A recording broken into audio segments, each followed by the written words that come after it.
take a video of owning the hands. Have you started?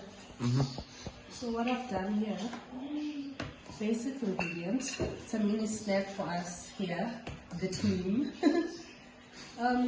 Basically, this is flour tortillas. I mixed flour, baking powder, salt. How I incorporated the marijuana, I used it with coconut oil. Nice. I just used 2 spoons of the coconut oil. We're not supposed to use much because of the recipe, but that's what I used instead of vegetable oil, because you're supposed to use vegetable oil or butter. I used coconut oil.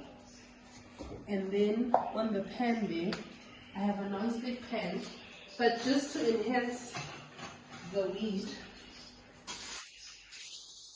I'm also greasing the pan with some coconut oil, just to give it that extra green glow.